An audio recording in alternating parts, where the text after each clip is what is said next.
Bonjour à tous et bienvenue dans cette capsule digitale dédiée à la prise en charge des plaies chroniques. L'objectif de cette capsule est de mobiliser les notions clés que nous avons vues en formation afin de renforcer la mémorisation et l'ancrage des savoirs. Je vais vous apporter les éléments qui permettront de répondre à cette question fondamentale: comment prendre en charge efficacement une plaie chronique? Pour ce faire, je vais aborder les points suivants: les principales plaies chroniques, les signes d'alerte, le choix du pansement et les objectifs de soins, les facteurs de cicatrisation et pour terminer, les points clés à retenir.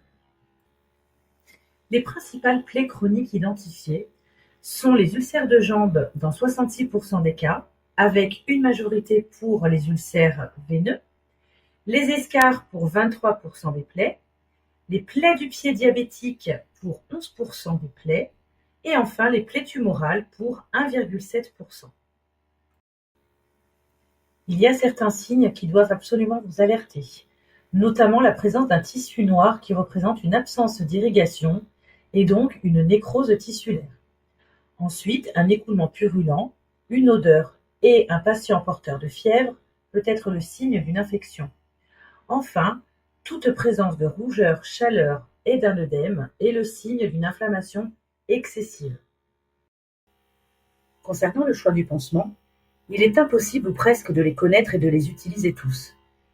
Idéalement, il faut connaître les grandes classes et leurs indications, l'échelle colorimétrique et le stade de la plaie, ainsi que le profil de la plaie. Enfin, idéalement, il faudrait savoir ranger chaque pansement rencontré dans une classe. Nous allons maintenant voir, phase par phase, les objectifs de soins. Pour les plaies nécrosées, l'objectif est d'hydrater pour effectuer la détertion.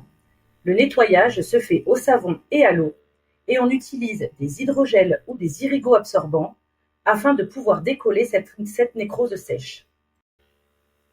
Si vous constatez une plaie malodorante avec des écoulements, il est probable que cette plaie soit infectée. L'objectif sera donc de désinfecter en nettoyant à l'eau et au savon et en utilisant un alginate et un pansement alargeant pour ses propriétés antibactériennes, avec plus ou moins un pansement au charbon pour limiter les odeurs.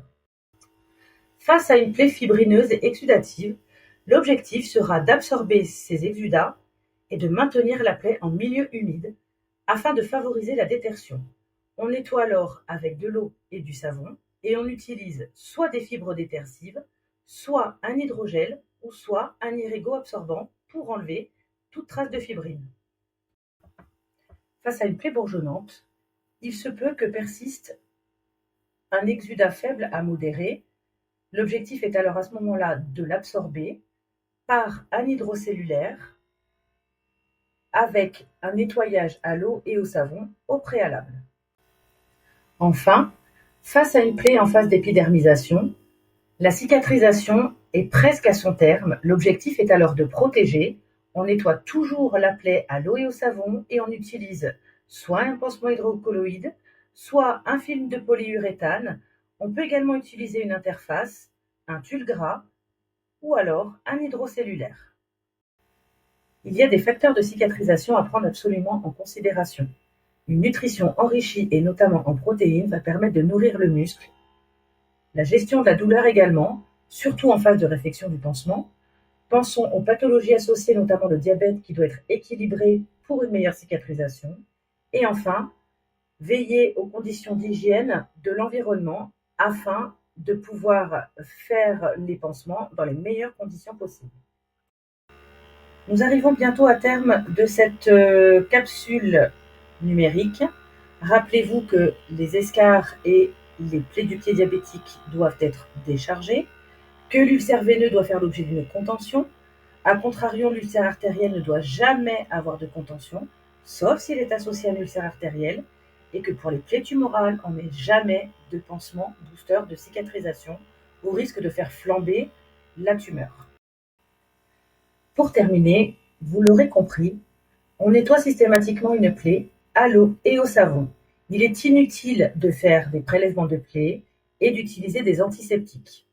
La superposition de plusieurs pansements est à proscrire, ce qu'on appelle l'effet sandwich. Et sur une peau fragile et lésée, on n'utilise pas de pansement adhésif.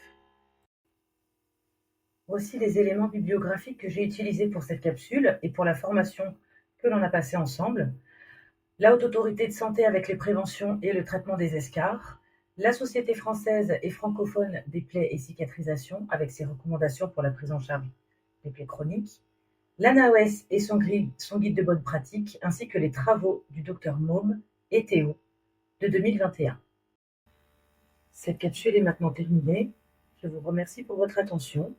N'hésitez pas à me contacter pour toute question ou complément d'information.